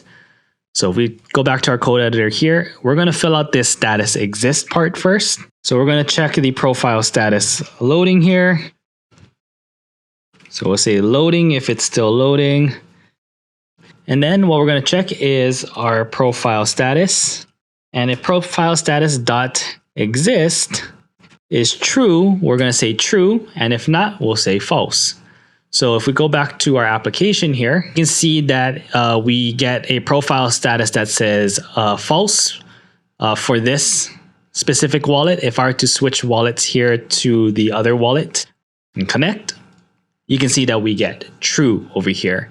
So depending on the wallet connected, we can see if a status exists or not. Next, in our code editor, let's give the ability to view the current status if a status exists. So what we'll do in this current status section here is we'll check first that we have our profile status. So we'll check the is loading here. Once it's done loading, we'll check if profile status exists. If it does exist, we'll display the profile status, the status message. And if it doesn't exist, then we'll just say no status yet. So if we come back to our application here, you can see in this wallet, we have this is a new status, which was what we had updated it to. And you can see here the status does exist. But if we switch over to the wallet that does not have the existing status, you can see it says false and it says no status yet. So next, we will add some functionality for a user to update their own status right here in this middle component. So what we're going to do in our code editor here is we're going to come and we're going to first create a state variable. And the state variable is going to be called status. And we can set the status here. By default, it'll just be a blank. Then in update status here, we're going to create a div. And in that div, we are going to have an input. That input is going to be of type text. It's going to have the value of our status, which is our state variable. And on change, it'll just change to what we have inputted into that input. I'm just going to add a few styling here to this div that has our input and some styling into our input as well. So if we save that here, come back to our application, you can see we can now input some status and text right over here. What we'll do below this is create a web3 button. And that web3 button is going to allow us to update the status. So what we're going to do here is on our contract address is going to be our profile status contract address. Now for our action, if you remember how we created our smart contract for our profile status, so it's going to error out for now until we finish this. But if we go to profile status and we go to our write function, we have two different functions. We have one function is to create a status. This is again, if the wallet address does not have an existing status. And then we have an update status, which updates a current status if a wallet already has an existing one. So we want to make sure that we call the right function based on if a status exists or not for that wallet address. So what we're going to do in our code editor here is we're going to create a function that checks if the status exists, and then if it does, it will run the update status function. And if the status does not exist, then it will run the create status function. So what we're going to do here is we're going to create a variable called update status. It's going to be an async function here. And what we're going to first do is check if the profile status dot exist. So if a profile status does not exist, we are going to await. And what we can do is grab our contract that we established up here. And we can then run that call and call any function that we want from our contract. So this one, we're going to call the create status function. And again, we give it the array of the status that we want to update it with. In this case, it is going to be our status from our state variable, which is whatever we have in our input. And then we're going to return. And then we'll return out of that function once that is complete. Now, if the profile status does exist, we are then going to await our contract, and we're going to call the update status function and pass it our status. And after that is done, we'll then reset the status to an empty string here. So we'll also do that here where we set status to an empty string. So again, this update status function is going to check if status exists. If it does not exist, it runs the create status function.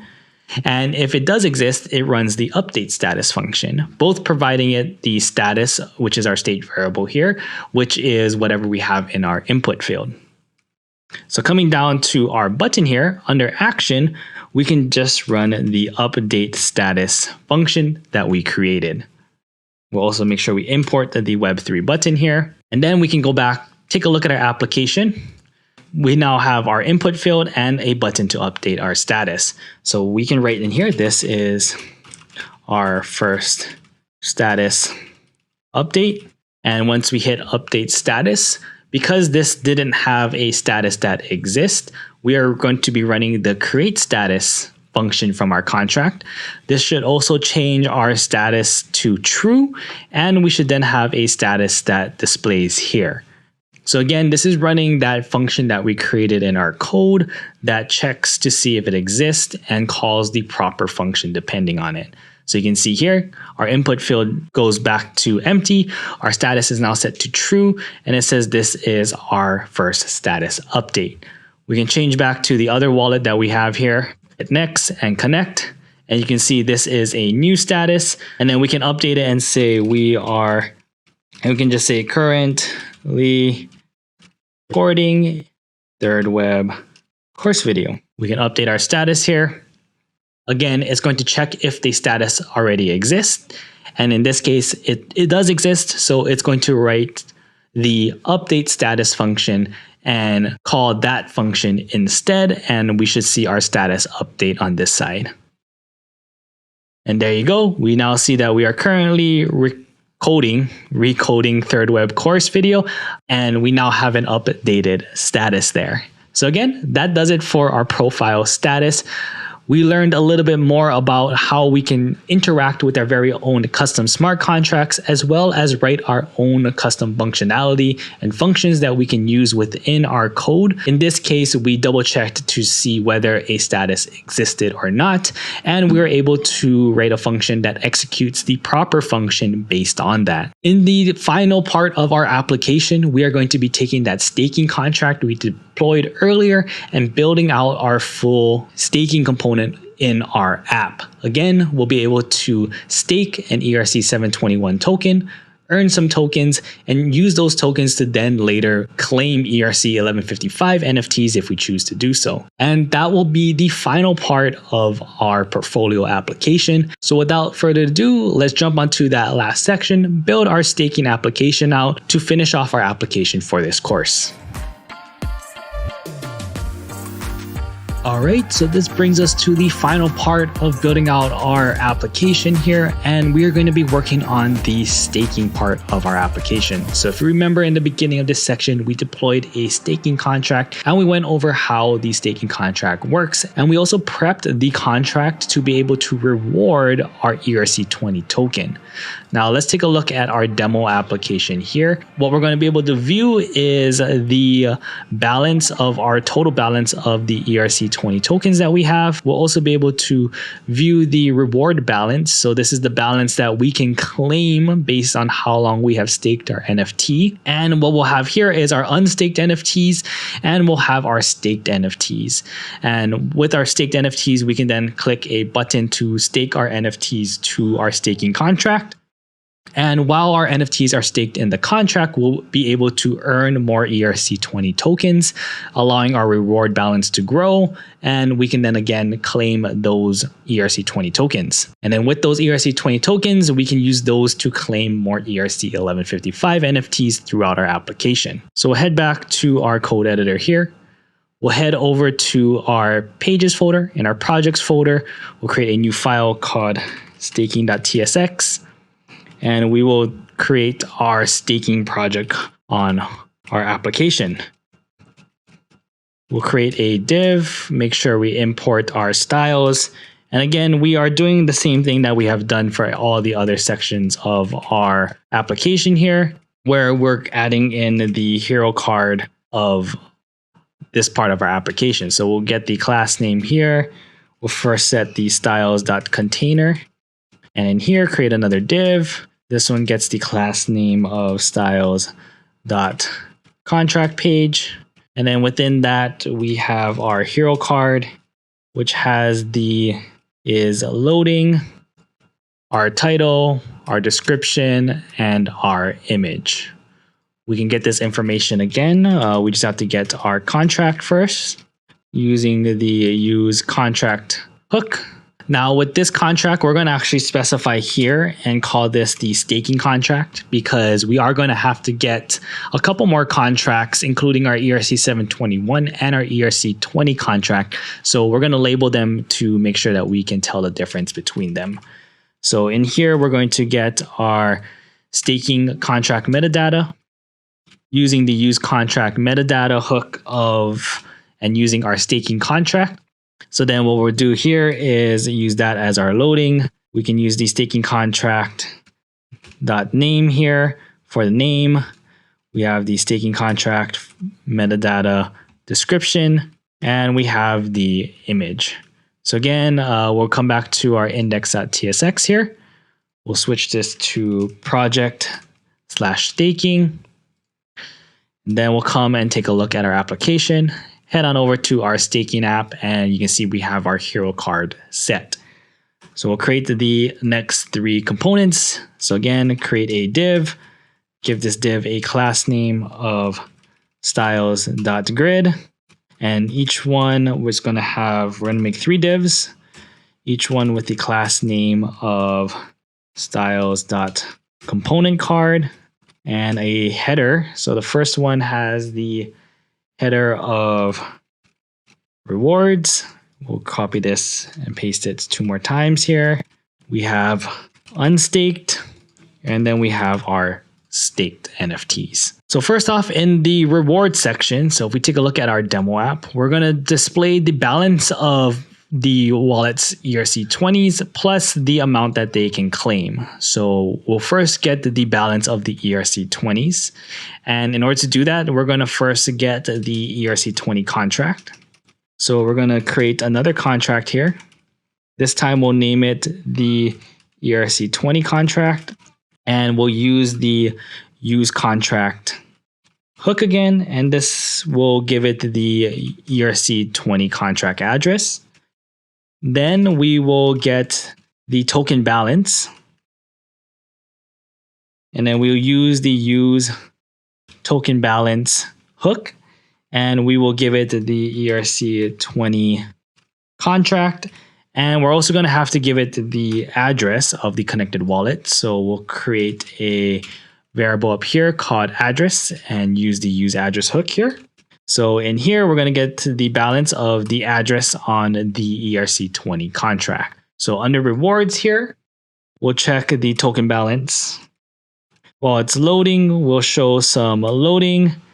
And then once it gets our balance, we'll show the balance.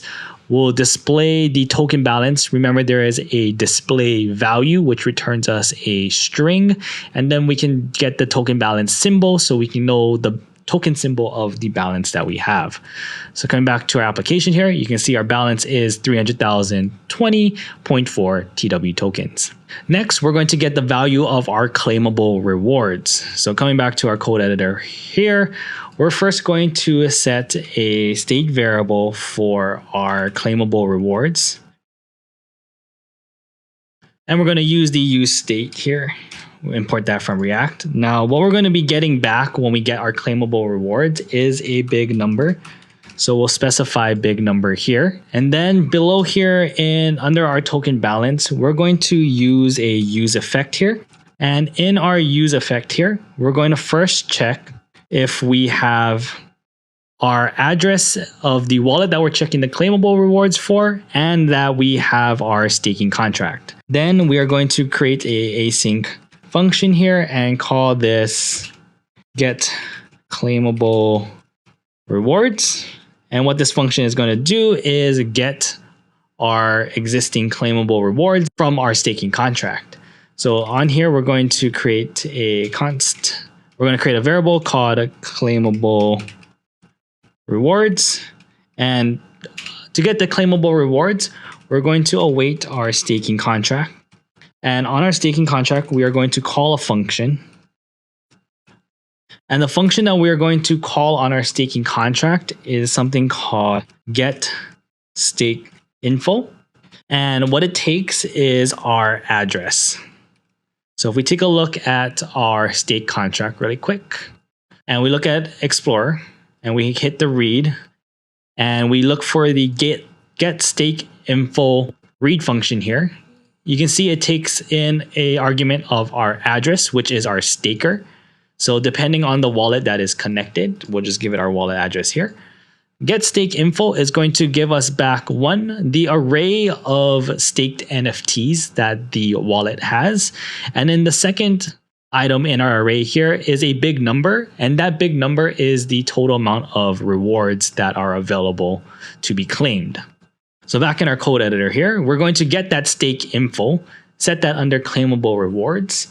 And what we're going to then do is set claimable rewards to claimable rewards. And again, we are giving it the big number, which is the second item in that array that we get returned. So we're going to give it 1 here. Then after that, in the use effect, we're going to just call that claimable rewards function.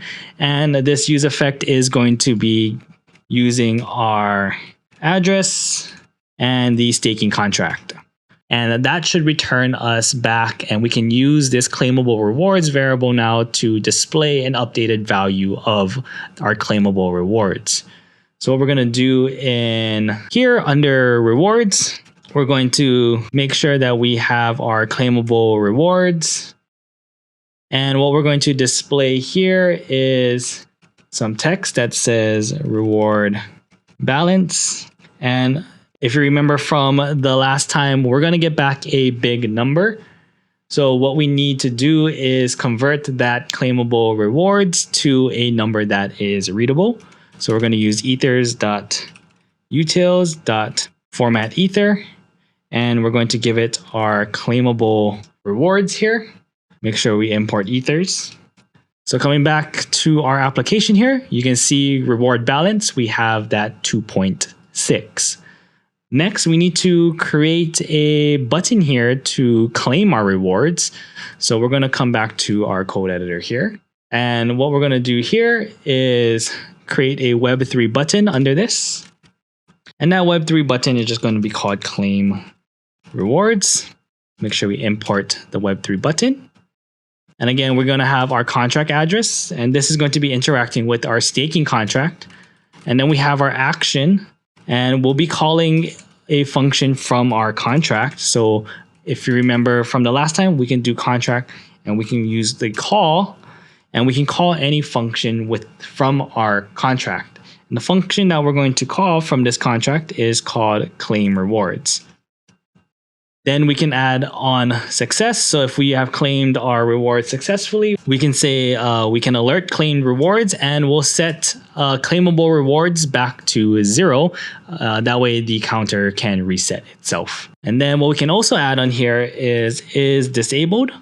And if claimable rewards doesn't exist or claimable rewards is 0, we'll disable the button because a user shouldn't be able to claim something that isn't there. So coming back to our app here, you can see we have 2.6 available to claim. So let's hit claim rewards. We can confirm this. You can see our rewards have been claimed. We have now 0 in our reward balance, and you can see our token balance has been updated, adding those tokens now to our total balance. Our claim reward button is now disabled because we don't have any rewards to claim. So all of that is working, and now we can work on our unstaked and the ability to stake our NFTs here. So in our unstaked section, what we should be able to view is all of our ERC 721 NFTs that we own. So coming back to our code editor here, we can actually get that information using a React hook from ThirdWeb. So coming here, we can get data, and then we can get owned ERC 721 NFTs, and we can use the use owned NFTs, and we'll have to get our ERC 721 contract first. So we'll come up here, we'll get our contract. We'll call this one the ERC 721 contract. Again, we can get it using our use contract React hook, and then we'll make sure that this is ERC 721. And in owned NFTs, we're going to use the ERC 721 contract, and we're going to check the owned NFTs of the connected wallet. In this case, we'll use the address variable. And what we're going to do down here is we're going to create and display our unstaked or our owned ERC 721 NFTs. Now, for each of our owned NFTs, we're going to display a card along with a stake button. So if we see here, we have our NFTs and they have a stake button. We're going to create a new component for this. That way we can just give it the information of our NFT that needs to be displayed. So I'm going to come back to our code editor here. I'm going to create a new component. So in our components folder here, I'm going to create a new file, and I'm going to call this one stake NFT card.tsx. And in this staked NFT card, we're going to first create our type props here, and then we're just going to call this NFT props. And what we're going to be taking in for each of these cards is our NFT, and it's going to be of type NFT. And we can actually import this type NFT from ThirdWeb. And then we'll create our NFT stake card component. And for this component here, we're going to create a div, and we're going to also import our styles here. And we're going to give this a class name of styles.card. So in our card here, we are then going to display the image of the NFT. Now remember, we are going to be getting the information of the NFT here through our NFT props. So we can use the ThirdWeb NFT media here, and we can give it the metadata, which is going to be our NFT metadata. We can then set the width to 100% and the height to, we'll set it to auto. And then below that, we'll display some of the information of the NFT. So we'll create a div here. We'll give this a class name of styles.NFT info container. And in there, we are going to display the NFT's name. So we can do nft.metadata.name. We'll also display the token ID. So to here, it'll say token ID, and then it'll say number, and then we'll get that from the nft.metadata.id. And then we'll give these class names here of styles.nft name, and we'll give this one the class name of styles.nft token ID. And then under that, we are going to give it a web3 button, which this web3 button will allow us to stake that NFT to our staking contract. So we'll just say stake here. And that web3 button, again, is going to be on our, not our ERC 721 contract, but our staking contract. And we're going to have to create our own custom function here to make sure we can stake our NFT. In order to stake our NFT, we need to know what address is staking our NFT. So we're going to use the use address hook here to get the connected wallet address. We're then going to get our contracts for our ERC 721 contract. And we're going to get our contract for our staking contract. We're then going to create our very own custom function here to stake our NFT. So if we take a look at our staking contract, we have a write function called stake. Now this write function or the stake function takes token IDs of the ERC 721 contract. So we pass it the array of token IDs that we're going to stake. So with staking, again, we are going to be in a way depositing our ERC 721 to the staking contract. Now what we need to do is give approval to this contract to interact with our ERC 721, which is why we need to create our very own function here, because we need to set that approval prior to us being able to stake the NFT. So if we come back to our code editor here, we're going to create a async function here, and this function is going to be called stake NFT. Now this is going to take the NFT ID, which is going to be an array of numbers, which is going to be our token IDs.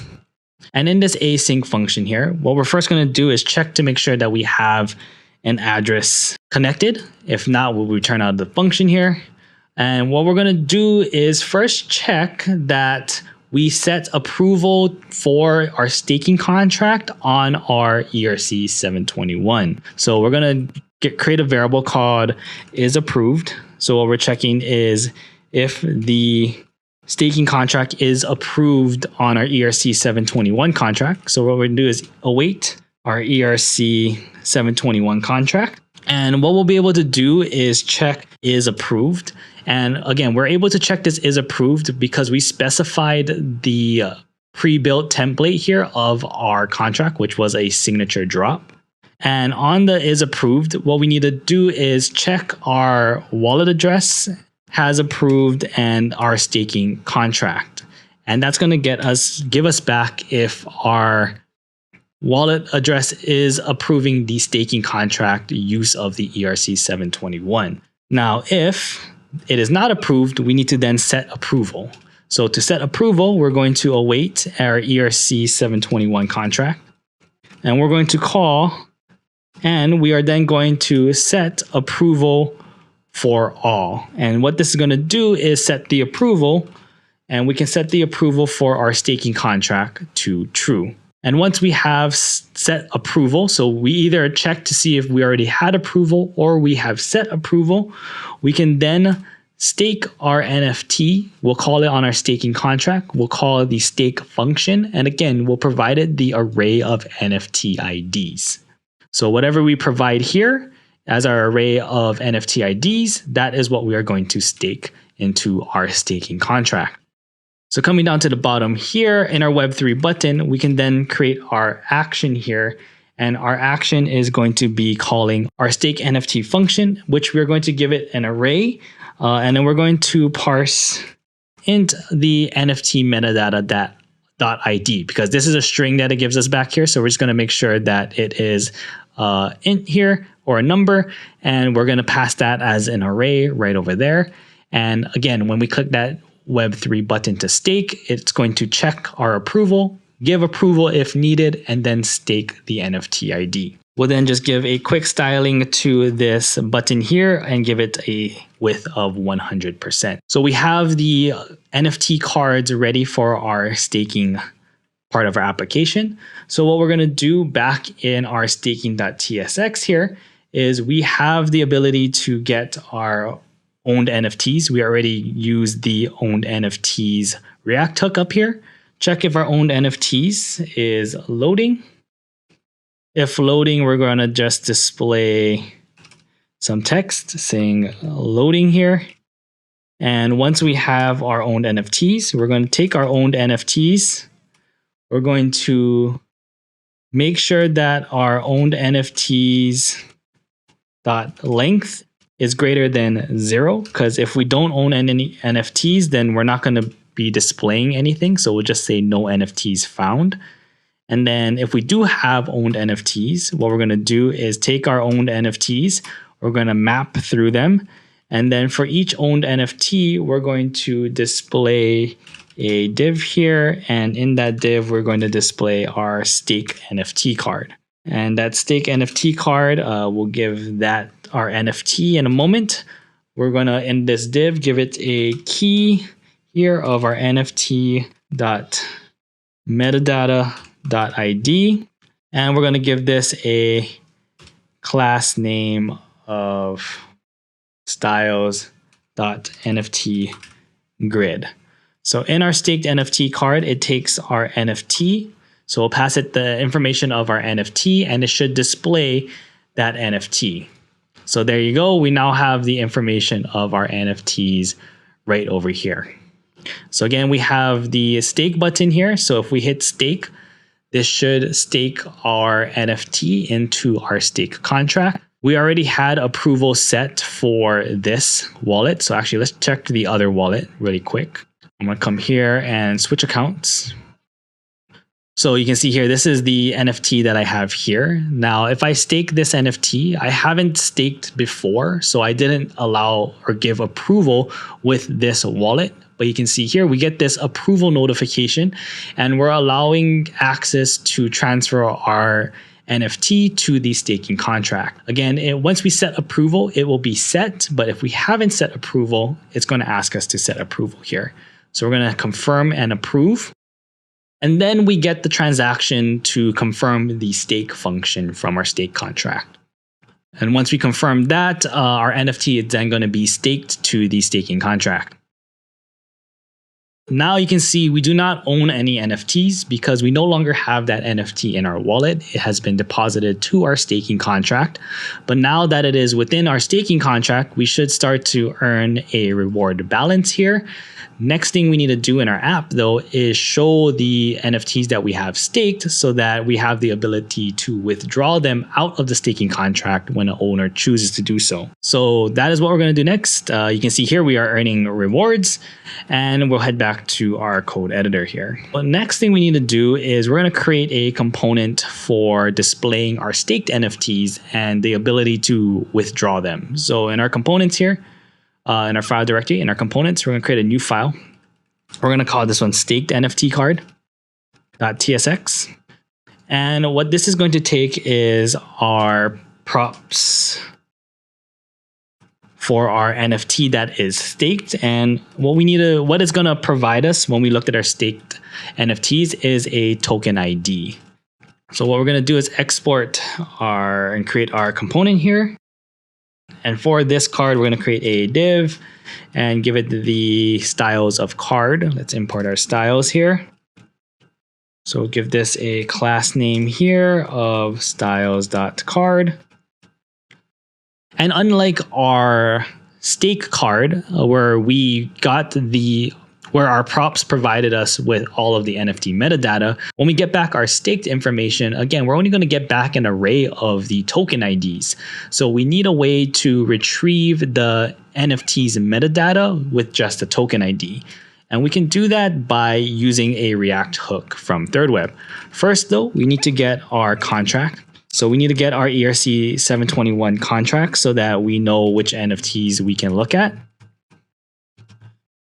We also need to be able to withdraw our NFTs. So we're going to get our staking contract as well so that we can withdraw our NFTs from the staking contract.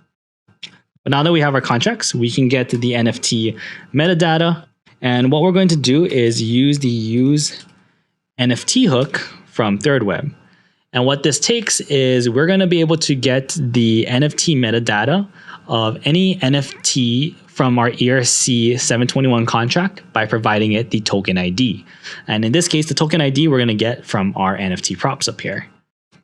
So now we'll be able to display the image and everything of our NFT based on the NFT metadata here. So what we'll be able to do here is, again, we'll use the ThirdWeb NFT media. We'll give it the metadata of the NFT metadata.metadata. We'll give this a width of 100 and a height of auto. And just like we did with the other NFT card, we'll display that NFT information. We'll make sure that this is NFT metadata.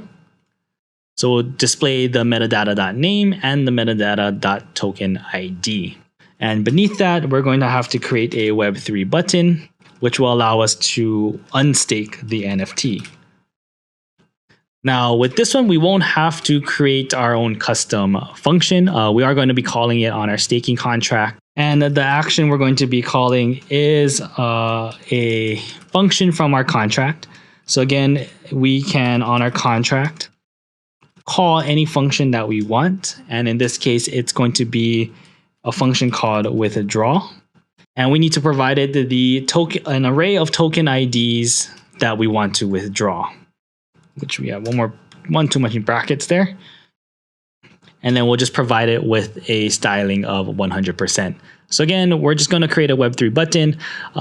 The staking contract has a function on it called withdraw, which takes, just like stake, the array of token IDs to withdraw.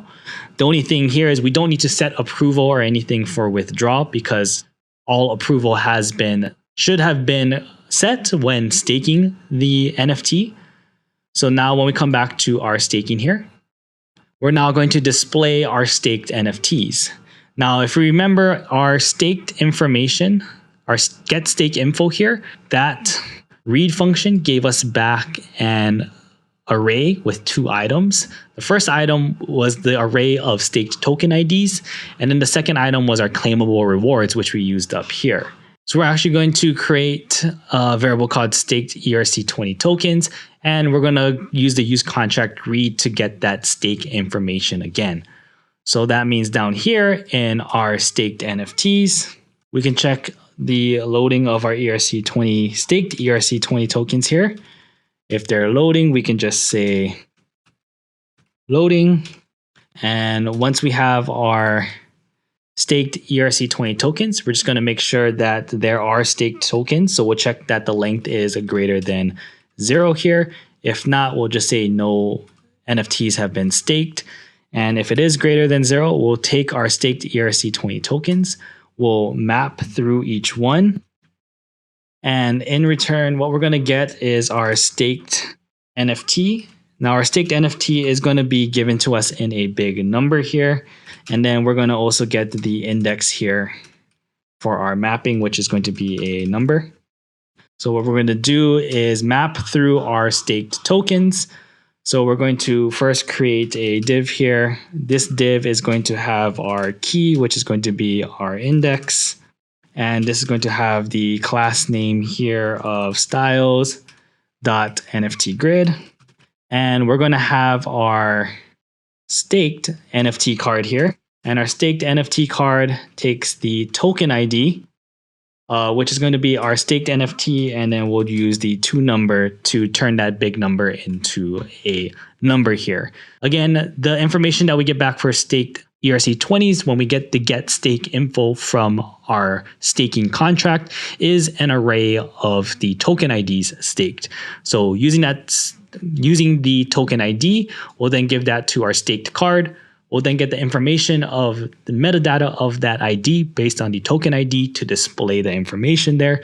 And we add that button to withdraw as well. So coming back to our application, we get an error. Sorry. So for our staked tokens, we have to make sure that we are mapping through the array of staked token IDs. So we'll make sure that we are mapping through that first item, which is that array of IDs. Then when we come back to our application here, there we go. We now have our staked NFT right over here. You can see our reward balance is still going up. And now we can actually unstake our NFT here, confirm that transaction to withdraw the NFT from our staking contract. And this will withdraw the NFT out, and we should now then own that NFT once again. And there you go. We now have our unstaked NFT here, which is an NFT that we own in our wallet. We have our reward balance here, so we can claim that reward balance whenever we want to by hitting claim rewards. We'll hit confirm. There we go. We have our rewards claimed, and we have our updated token balance there. No longer can claim rewards. And there you have it. We finished building our blockchain application that interacts with a bunch of the contracts we deployed in the last section. And that comes to the end of our course, where we showed you how to start off your journey and become a blockchain developer utilizing ThirdWeb's tools. We covered a lot over this course, all from getting started, learning the higher level concepts of Web3, blockchain technology, smart contracts, and we even learned how to create our very own crypto wallet. We also deployed a bunch of our smart contracts, some pre-built ones from ThirdWeb, including ERC20 cryptocurrencies to ERC721 and ERC1155 NFT smart contracts. We deployed all of those pre-built contracts again, utilizing no code, but we also learned how to use our Solidity SDK and ThirdWeb CLI to create and deploy our very own smart contracts. We then finished off by building a portfolio-like application where you're able to interact with a handful of those smart contracts that we deployed, and you learned how to use ThirdWeb's React SDK along with some of the TypeScript SDK to build your very own front-end blockchain applications. I hope you folks enjoyed this course and you learned a lot, especially how easy it can be to build blockchain applications utilizing ThirdWeb. All the information for everything covered in this course will be down in the description below. If you need to go back and relearn some sections of the course, you can check out all the timestamps that we have marked down below. But again, I hope you folks found some value in this video. If you did, don't forget to give this video a thumbs up, hit that subscribe button, and turn on the notification bell. We post a bunch of builds and tutorials that you can follow along on our YouTube channel. But if you need any more support, you can join our Discord server. We'll add a link down below. And if you need any help, our support team is happy to help you out there. You can just open a ticket and we'll be happy to answer any of your questions. We look forward to seeing what blockchain applications you're able to build utilizing ThirdWeb, and we wish you the best of luck on your blockchain developer journey. But again, I hope you found some value in this, and until next time, see ya.